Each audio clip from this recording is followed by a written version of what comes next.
యోహాను సువార్త 6వ అధ్యాయము. అటు తరువాత యేసు తిబెరయ సముద్రము అనగా గలిలయ సముద్రము దాటి అద్దరికి వెళ్ళెను. రోగుల ఎడల ఆయన చేసిన సూచక్రియలను చూచి బహుజనులు ఆయనను వెంబడించిరి. యేసు కొండ ఎక్కి అక్కడ తన శిష్యులతో కూడా కూర్చుండెను. అప్పుడు పస్కా అను యూదుల పండుగ సమీపించెను. కాబట్టి యేసు కన్నులెత్తి బహుజనులు తన యొద్దకు వచ్చుట చూచి, వీరు భుజించుటకు ఎక్కడి నుండి రొట్టెలు కొని తెప్పింతుమని ఫిలిప్పునడిగాను గాని ఏమి చేయనయ్యుండెనో తానే ఎరిగియుండి అతనిని పరీక్షించుటకు అలాగడిగాను. అందుకు ఫిలిప్పు, వారిలో ప్రతివాడును కొంచెము కొంచెము పుచ్చుకొనుటకైనను 200 దేనారముల రొట్టెలు చాలవని ఆయనతో చెప్పాను. ఆయన శిష్యులలో ఒకడు అనగా సీమోను పేతురు సహోదరుడైన అంద్రెయ ఇక్కడ ఉన్న ఒక చిన్నవాని యొద్ద 5 యవల రొట్టెలు 2 చిన్న చేపలు ఉన్నవి గాని ఇంతమందికి ఇవి ఏమాత్రమని ఆయనతో అనగా, యేసు జనులను కూర్చుండబెట్టుడని చెప్పాను. ఆ చోట చాలా పచ్చికయుండెను గనుక లెక్కకు ఇంచుమించు 5,000 మంది పురుషులు కూర్చుండిరి. యేసు ఆ రొట్టెలు పట్టుకుని కృతజ్ఞతాస్తుతులు చెల్లించి కూర్చున్న వారికి వడ్డించెను. అలాగున చేపలు కూడా వారికిష్టమైనంత మట్టుకు వడ్డించెను. వారు తృప్తిగా తినిన తరువాత ఏమీ నష్టపడకుండా మిగిలిన ముక్కలు పోగు చేయుడని తన శిష్యులతో చెప్పెను. కాబట్టి వారు భుజించిన తరువాత వారి యొద్ద మిగిలిన 5 యవల రొట్టెల ముక్కలు పోగు చేసి 12 గంపలు నింపిరి. ఆ మనుష్యులు యేసు చేసిన సూచక్రియను చూచి, నిజముగా ఈ లోకమునకు రాబోవు ప్రవక్త ఈయనే అని చెప్పుకొనిరి. రాజుగా చేయుటకు వారు వచ్చి తన్ను బలవంతముగా పట్టుకొనబోచున్నారని యేసు ఎరిగి మరలా కొండకు ఒంటరిగా వెళ్ళెను. సాయంకాలమైనప్పుడు ఆయన శిష్యులు సముద్రమునొద్దకు వెళ్ళి దోణి ఎక్కి సముద్రపు టద్దరినున్న కపెర్నహూమునకు పోవుచుండిరి. అంతలో చీకటి ఆయెను గాని యేసు వారి యొద్దకు ఇంకనూ రాలేదు. అప్పుడు పెద్ద గాలి విసరగా సముద్రము పొంగుచుండెను. వారు ఇంచుమించు 2 కోసుల దూరము దోణెను నడిపించిన తరువాత యేసు సముద్రం మీద నడుచుచు తమ దోణి దగ్గరకు వచ్చుట చూచి భయపడిరి. అయితే ఆయన, నేనే, భయపడకుడని వారితో చెప్పెను. కనుక ఆయనను దోణి మీద ఎక్కించుకొనుటకు వారు ఇష్టపడిరి. వెంటనే ఆ దోణి వారు వెళ్ళుచున్న ప్రదేశమునకు చేరెను.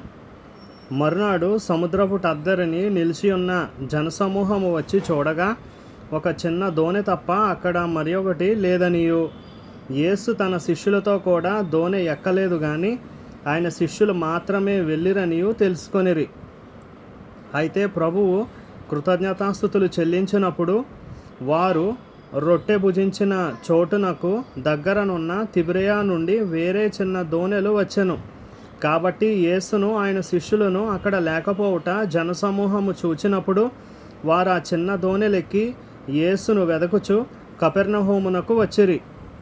సముద్రపు టద్దరిని ఆయనను కనుగొని, బోధకుడా, నీవెప్పుడు ఇక్కడికి వచ్చితివని అడుగగా, యేసు, మీరు సూచనలను చూచుట వలన కాదు గాని రొట్టెలు భుజించి తృప్తి పొందుట వలననే నన్ను వెదకుచున్నారని మీతో నిశ్చయముగా చెప్పుచున్నాను. క్షయమైన ఆహారము కొరకు కష్టపడకుడి గాని నిత్య జీవము కలుగజేయు అక్షయమైన ఆహారము కొరకే కష్టపడుడి. మనుష్య కుమారుడు దానిని మీకిచ్చును. ఇందుకై తండ్రి అయిన దేవుడు ఆయనకు ముద్ర వేసి ఉన్నాడని చెప్పాను. వారు, మేము దేవుని క్రియలు జరిగించుటకు ఏమి చేయవలెనని ఆయనను అడుగగా, యేసు, ఆయన పంపిన వాని యందు మీరు విశ్వాసం ఉంచుటయే దేవుని క్రియ అని వారితో చెప్పాను. వారు, అట్లయితే మేము చూచి నిన్ను విశ్వసించుటకు నీవు ఏ సూచక క్రియ చేయుచున్నావు, ఏమి జరిగించుచున్నావు? భుజించుటకు పరలోకము నుండి ఆయన ఆహారము వారికి అనుగ్రహించెను అని వ్రాయబడినట్టు మన పితరులు అరణ్యంలో మన్నాను భుజించిరని ఆయనతో చెప్పిరి. కాబట్టి యేసు, పరలోకము నుండి వచ్చు ఆహారము మోషే మీకు ఇయ్యలేదు, నా తండ్రియే పరలోకము నుండి వచ్చు నిజమైన ఆహారము మీకు అనుగ్రహించుచున్నాడు. పరలోకము నుండి దిగివచ్చి లోకమునకు జీవమునిచ్చున్నది దేవుడు అనుగ్రహించు ఆహారమై ఉన్నదని మీతో నిశ్చయముగా చెప్పుచున్నానని వారితో చెప్పాను. కావున వారు, ప్రభువా, ఈ ఆహారము ఎల్లప్పుడూ మాకు అనుగ్రహించుమనిరి. అందుకు యేసు వారితో ఇట్లనెను, జీవాహారము నేనే. నా యొద్దకు వచ్చువాడు ఏమాత్రమును ఆకలిగొనడు. నా యందు విశ్వాసముంచువాడు ఎప్పుడునూ దప్పిగొనడు. మీరు నన్ను చూచియుండియు విశ్వసింపక ఉన్నారని మీతో చెప్పి తిని. తండ్రి నాకు అనుగ్రహించు వారందరూ నా యొద్దకు వత్తురు.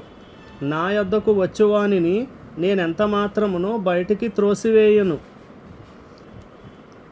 నా ఇష్టమును నెరవేర్చుకొనుటకు నేను రాలేదు, నన్ను పంపిన వాని చిత్తము నెరవేర్చుటకే పరలోకము నుండి దిగి వచ్చి తిని. ఆయన నాకు అనుగ్రహించిన దాని అంతటిలో నేనేమీ పోగొట్టుకొనక అంత్యదినమున దాన్ని లేపుటయే నన్ను పంపిన వాని చిత్తమై ఉన్నది. కుమారుని చూచి ఆయన యందు విశ్వాసముంచు ప్రతివాడును నిత్యజీవము పొందుటయే నా తండ్రి చిత్తము. అంత్యదినమున నేను వానిని లేపుదును. కాబట్టి నేను పరలోకము నుండి దిగి వచ్చిన ఆహారమని ఆయన చెప్పినందున యూదులు ఆయనను గూర్చి సణుగుకొనుచు, ఈయన యోసేపు కుమారుడైన యేసు కాడా? ఈయన తల్లిదండ్రులను మనం ఎరుగుదుము కదా. నేను పరలోకము నుండి దిగి వచ్చి ఉన్నానని ఈయన ఎలాగూ చెప్పుచున్నాడనిరి. అందుకు యేసు, మీలో మీరు సనుగు కొనకుడి. నన్ను పంపిన తండ్రి వానిని ఆకర్షించితేనే గాని ఎవడునూ నా యొద్దకు రాలేడు. అంత్యదినమున నేను వానిని లేపుదును. వారందరూ దేవుని చేత బోధింపబడుదురు అని ప్రవక్తల లేఖనములలో వ్రాయబడి ఉన్నది. గనుక తండ్రి వలన విని నేర్చుకొనిన ప్రతి వాడును నా యొద్దకు వచ్చును. దేవుని యొద్ద నుండి వచ్చినవాడు తప్ప మరి ఎవడును తండ్రిని చూచి ఉండలేదు. ఈయనే తండ్రిని చూచి ఉన్నవాడు. విశ్వసించువాడే నిత్యజీవము గలవాడు. జీవాహారము నేనే. మీ పితరులు అరణ్యములో మన్నాను తినినను చనిపోయిరి. దీనిని తినువాడు చావకుండునట్లు పరలోకము నుండి దిగివచ్చిన ఆహారం ఇదే. పరలోకము నుండి దిగివచ్చిన జీవాహారమును నేనే. ఎవడైనను ఈ ఆహారము భుజించితే వాడెల్లప్పుడూ జీవించును. మరియు నేనిచ్చు ఆహారము లోకమునకు జీవము కొరకైన నా శరీరమే అని మీతో నిశ్చయముగా చెప్పుచున్నానెను. యూదులు ఈయన తన శరీరమును ఎలాగూ తిననీయగలడని ఒకనితో ఒకడు వాదించిరి. కావున యేసు ఇట్లనెను, మీరు మనుష్య కుమారుని శరీరము తిని ఆయన రక్తము త్రాగితేనే కానీ మీలో మీరు జీవము గలవారు కారు. నా శరీరము తిని నా రక్తము త్రాగువాడే నిత్యజీవము గలవాడు. అంత్యదినమున నేను వానిని లేపుదును. నా శరీరము నిజమైన ఆహారమును నా రక్తము నిజమైన పానమునై ఉన్నది. నా శరీరము తిని నా రక్తము త్రాగువాడు నాయందును నేను వాని యందును నిలిచియుందుము.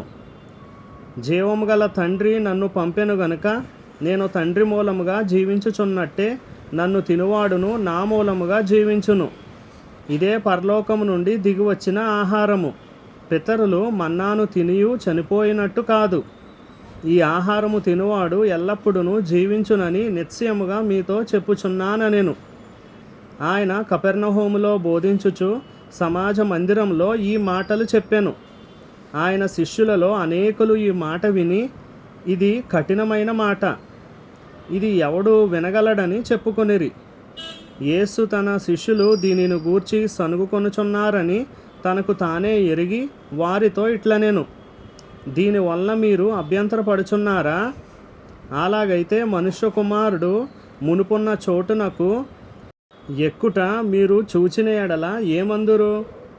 ఆత్మయే జీవింపచేయుచున్నది, శరీరము కేవలము నిష్ప్రయోజనము. నేను మీతో చెప్పి ఉన్న మాటలు ఆత్మయు జీవమునై ఉన్నవి గాని మీలో విశ్వసించని వారు కొందరున్నారని వారితో చెప్పెను. విశ్వసించని వారెవరో తన్ను అప్పగింపబోవు వాడెవడో మొదటి నుండి యేసునకు తెలియను. మరియు ఆయన తండ్రి చేత వానికి కృప అనుగ్రహింపబడకుంటే ఎవడును నా యొద్దకు రాలేడని ఈ హేతువును బట్టి మీతో చెప్పి తినెను. అప్పటి నుండి ఆయన శిష్యులలో అనేకులు వెనుక తీసి మరి అన్నడును ఆయనను వెంబడింపలేదు. కాబట్టి యేసు, మీరు కూడా వెళ్ళిపోవలెనని ఉన్నారా అని 12 మందిని అడుగగా, సీమోను పేతురు, ప్రభువా, ఎవని యొద్దకు వెళ్ళుదుము? నీవే నిత్యజీవపు మాటలు గలవాడవు. నీవే దేవుని పరిశుద్ధుడవని మేము విశ్వసించి ఎరిగి ఉన్నామని ఆయనతో చెప్పెను. అందుకు యేసు, నేను మిమ్మును 12 ఏర్పరచుకొనలేదా?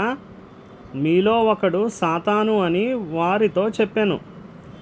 సీమోను ఇస్కరియోతు కుమారుడైన యోధ 12 మందిలో ఒకడైయుండి ఆయన అప్పగింపబోవుచుండెను గనుక వాని గూర్చియే ఆయన ఈ మాట చెప్పెను.